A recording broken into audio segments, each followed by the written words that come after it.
right away because we have a very packed agenda, a lot of exciting things prepared, speeches and stories to share.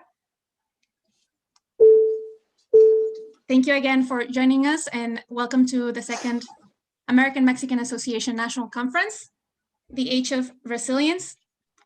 La conferencia va a ser en inglés, pero tenemos a dos personas, intérpretes, Paulina y Adriana, que nos van a estar apoyando. Voy a poner la información en el chat.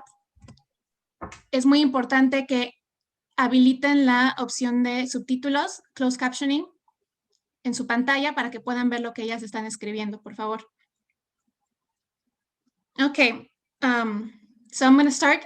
My name is Johanna Reyes. I am a founding board member of the American-Mexican Association. And as you know, our hope is to bring together Mexican-American leaders from all sectors, all places of the city, of the United States. And today we really hope, like I said before, to share stories of resilience, of community, and also of hope during these very trying times for everyone, for our communities and for the world. So through this conference, we will not only get to know each other and I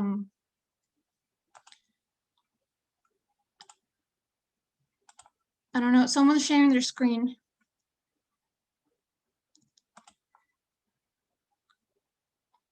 Thank you. We will not only get to know each other as Mexican-American leaders, but also hopefully lay the foundations of long-lasting relationships that will allow us to work together as we identify common goals and common interests. We really hope you stay for the 3 hours and that we can really take advantage of everything we have to learn from each other. So first, I would like to welcome Fernando Pineda, who's a fellow board member, with whom I will present a very hopefully short timeline and history of the organization. Muy buenos días. Good morning, everybody. Bienvenidos. It is a pleasure for me to speak on behalf of many people who have helped us throughout the years to get this effort and enterprise going. I live in Denver, Colorado, and I have the privilege to run an organization called CREA Results. And we are here to talk about AMA USA. AMA USA is a national 501c3 nonprofit organization. Our mission is to connect communities of Mexican origin in the United States under one unified collaborative network that promotes their valuable contribution to the country. Our long-term vision, established a while back, is that through collective power, the Mexican-American community is unified and positively influence the United States through its contributions.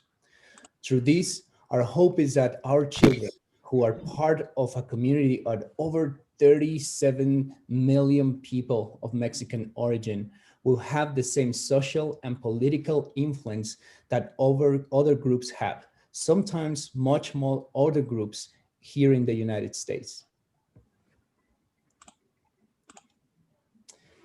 So first, we started in April of 2018. That was our launching meeting.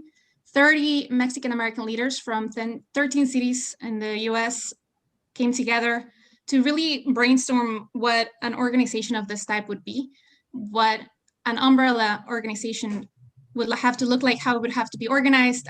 We decided to be divided into 6 regions. And we also brainstormed or thought about the fact that we had to be a nonprofit, independent, nonpartisan, non-governmental organization. And I think a lot of the things that we said is discussing all these on different settings. And we got to the homework of creating these regional conversations.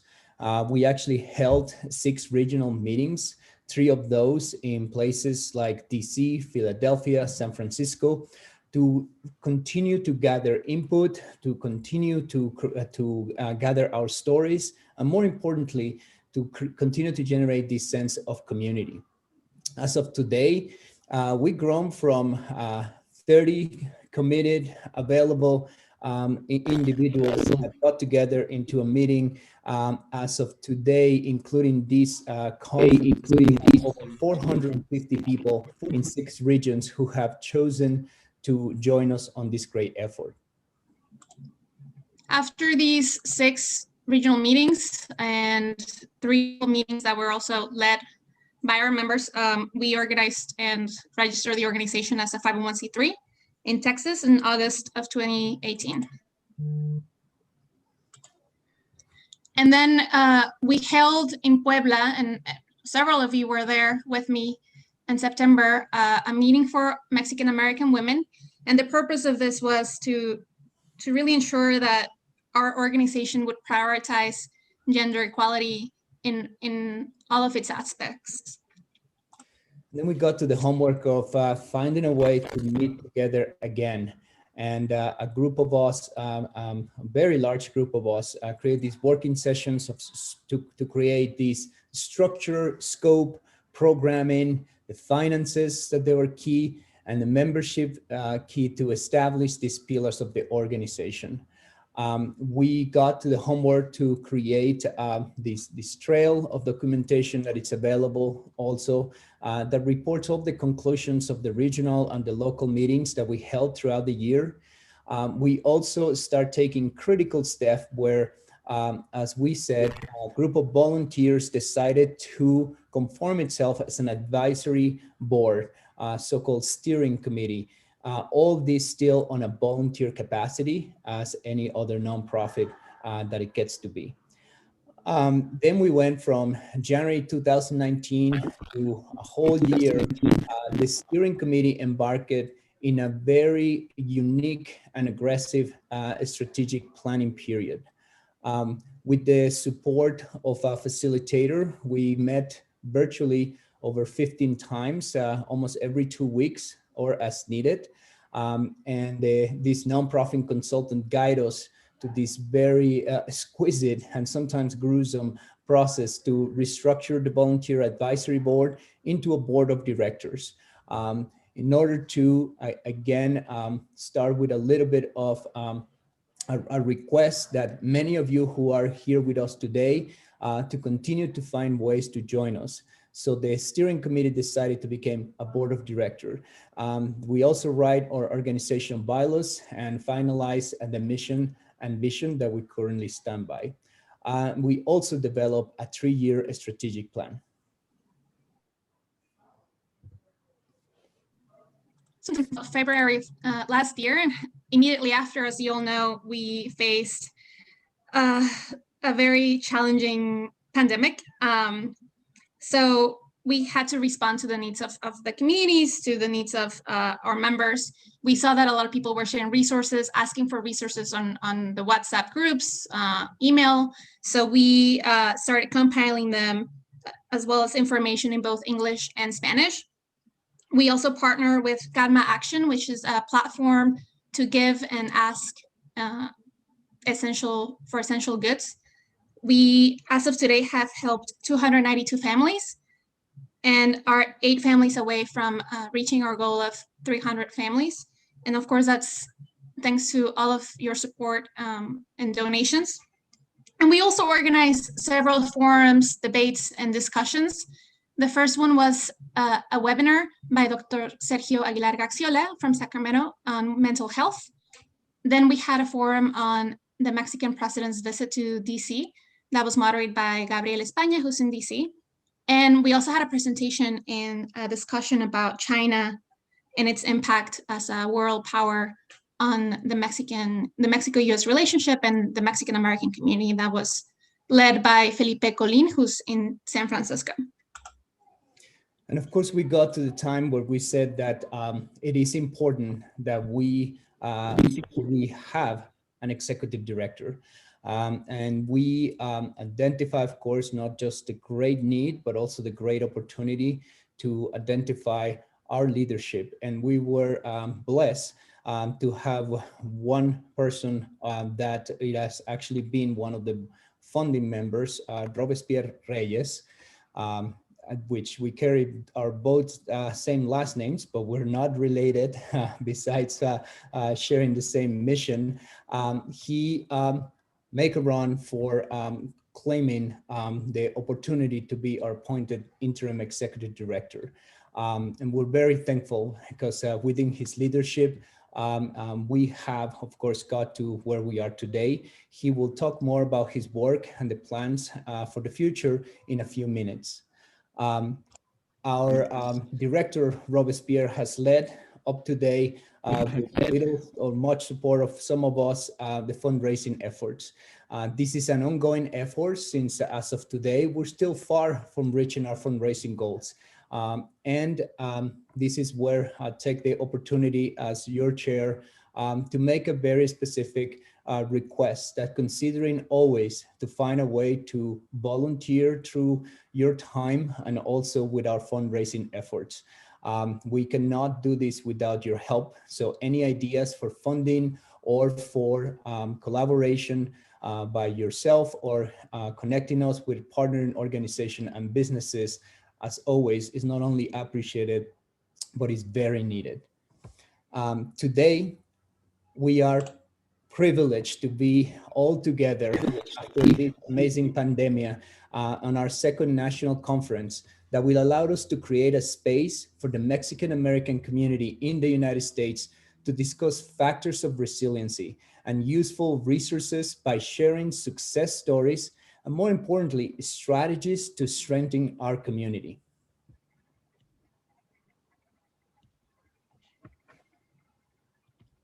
And now, I'm also not related to Robespierre, but it is my pleasure to welcome him and introduce him. He has been someone that I've been working on from the very first day in April of 2018, who has been showing an incredible amount of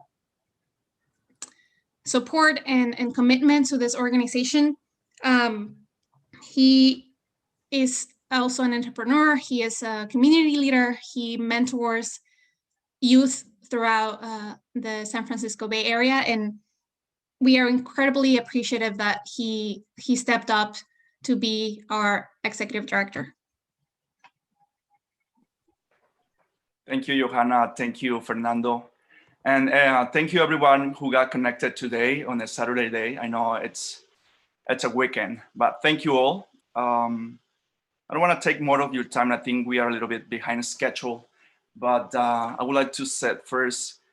I know it's been a difficult time because of the pandemic, but let's start with let's say a silent prayer for those who have lost their friends, their families due to COVID-19. I invite you to help me with this silent prayer for like 20 seconds, please, and then we continue with our agenda.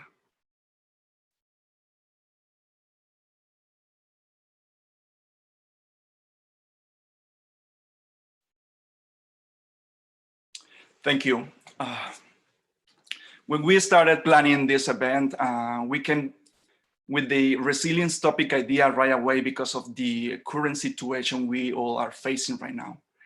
And I know it's been difficult. It's been a difficult time for everyone, but that's why we exist. AMA USA, it exists today because we are a unified and a strong community of Mexican Americans in the US. And we all are here sharing our stories. Why we are here? Because we care about our communities, not just our Mexican American fellows, but our communities around us, our neighbors, or family members, everyone who is around us. I believe they need us right now because we are here. We are in front of this screen because we are live. This is huge. I don't want to take more time, but I would like you, if you can watch the following video for 8 minutes. This is just the beginning of my story that I want to share with you.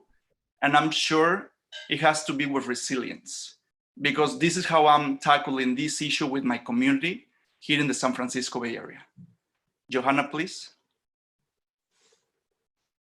On January 1st, 2019, as we all might set up our New Year's resolutions, I had that moment when writing down my big dreams. and one of them was to cycle the Pacific Coast Highway, starting in Vancouver, Canada, and finishing in Tijuana, Mexico. I'm sure you might have guessed what happened already. As many of those resolutions just disappeared at the speed of light, mine just found its way to what we call the COVID-19 era. Back in the days when traveling was normal, I used to spend more than 50% of my time out of the San Francisco Bay Area, what I now call home. My first resolution of 2019 didn't happen for that reason. I never had a chance to take the time, probably 1 month, to cycle through the US West Coast. Fast forward to early 2020, I've forgotten the whole year's resolutions already, but I've always set up my quarter year and year goals. Then, mid-January, when traveling overseas, I started having thoughts about the pandemic. When it was only a small issue in China, by that time I had been directly affected because my relations and business partners were in China and Italy. On February 25th, San Francisco Mayor London Breed declared a state of emergency, and for me, personally, it's where it all began. A lot of phone calls, text messages, emails just came my way not only from my family and friends, but from my community. They wanted answers. I simply didn't have any of them. After the shelter-in-place order, I had so much time in hands that I thought it was a good idea to remember all of the year's resolutions and goals that I never achieved or tried to. As an immigrant and Latinx in the US, I believe our community is resilient by nature. It's part of our DNA. I kept asking myself if I was a fraud, if this could have gone in a different direction, what if I had made a different decision? Days later, I found out I wasn't alone. There were millions of individuals having a difficult time, and this time I couldn't help. The only idea that came to my mind back then was to prove to the world that we are capable of achieving almost everything, but just believing in ourselves. Yes, believe in yourself. I still remember having a unique phone call with one of my mentees. He has just graduated from one of the most prestigious universities, not just in the US but globally. And I remember he asked me, "Now what? It's been quite a bit, and after 4 years of being far away from home, not having a chance to help my single mom with some sort of income, my whole department was laid off." I paused for a moment and I said, "I don't have an answer for you at this time." After a couple of days, my wife and I went to check on her family, and after a period of suspense with a family member, I realized I might not have the best answer for anyone, but I can still lead by example. I asked my wife, Nayeli, if she recalled the time that I wanted to cycle the Pacific Coast Highway, and she said, "Of course," laughing. Then I told her, "Well, I decided to do it, but not from Vancouver, because the Canadian border is closed. I want to do it starting off from the North Pole in Alaska." She still can't believe she went with me and did the trip not only as my companion, but as the chief operations officer, in charge of, well, almost everything, from my safety, my health, and my source of inspiration. On July 2nd, 2020, Nayeli and I embarked on the now called Alaska to Mexico trip. A 2,200-mile cycling trip that took us 7 weeks. We made a quick stop on our way to Alaska in Lassen National Park, what I call it our freeze tryout, that ended in chaos after being almost attacked by 4 black bears in the middle of the night. We then decided to come back to San Francisco because we felt terrible.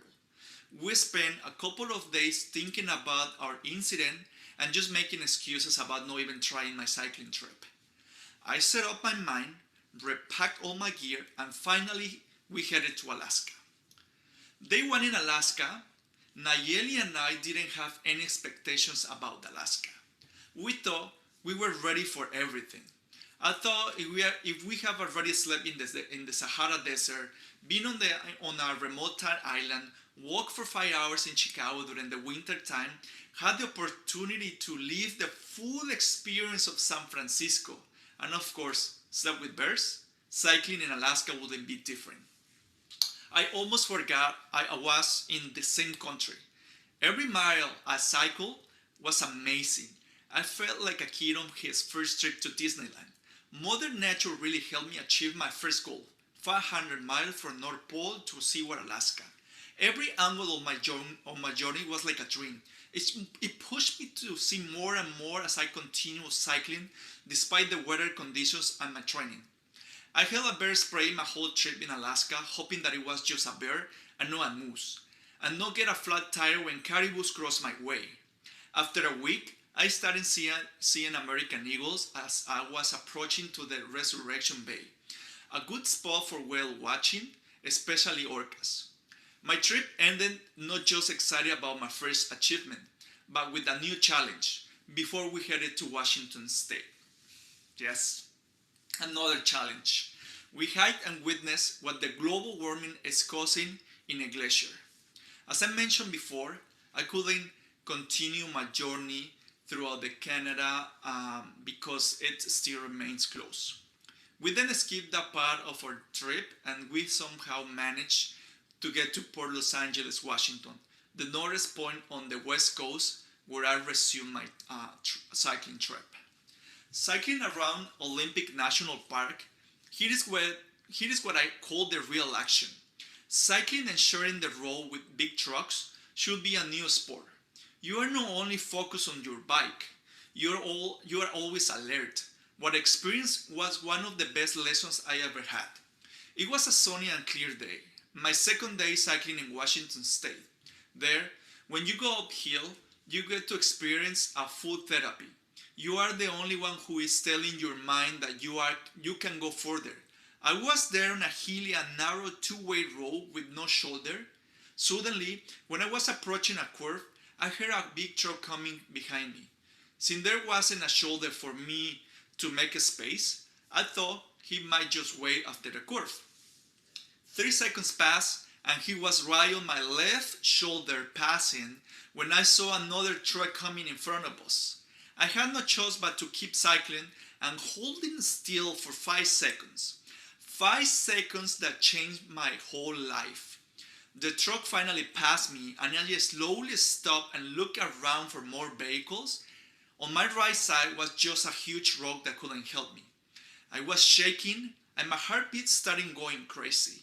I was completely alone at that moment without a cell phone signal. What I had witnessed in a matter of seconds was one of the best decisions I had ever made. I kept pedaling because the wind caused by the truck could have pushed me toward its wheels. I was literally shoulder to shoulder with the big logging truck. Look at me, I'm here telling you my story. How nice would it have been to just forget about all this and get in the car, eat a burrito and go straight to a hotel room? Well, these thoughts were always in my mind.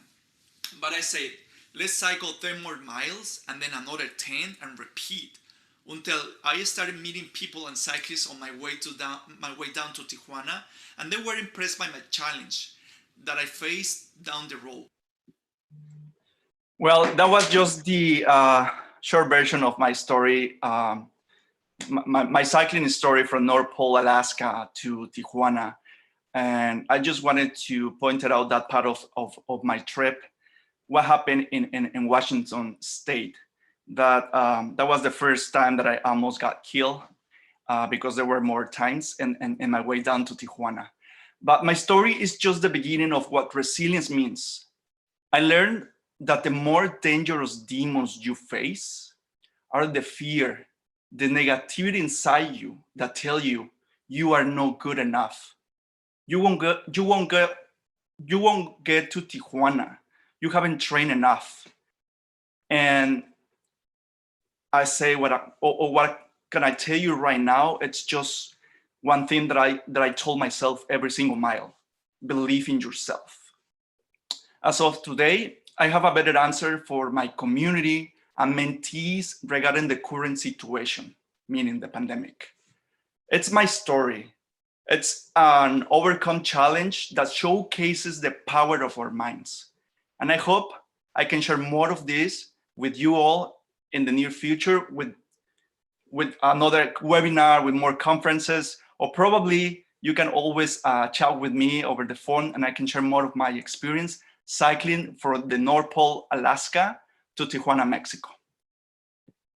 And being said that, I know when we talk with the board members about AMA, it's all about sharing our stories in our communities. That's why we AMA exists again, because we all are Mexican Americans who are contributing to this economy in the US. And this somehow can tell everybody what we are really doing in this economy. But I think the next panel will explain a little bit more, with more experiences and stories to share with you all. I would like to introduce you to Taide Aburto. Taide is the CEO of the US Business Association of E-Commerce, and who will discuss about our main topic with our great Mexican-American panelists today. And Taide, I know you are here. How about you introduce yourself and introduce our great panelists, please? Thank you very much, Robespierre. What an inspiring story. I want to learn more.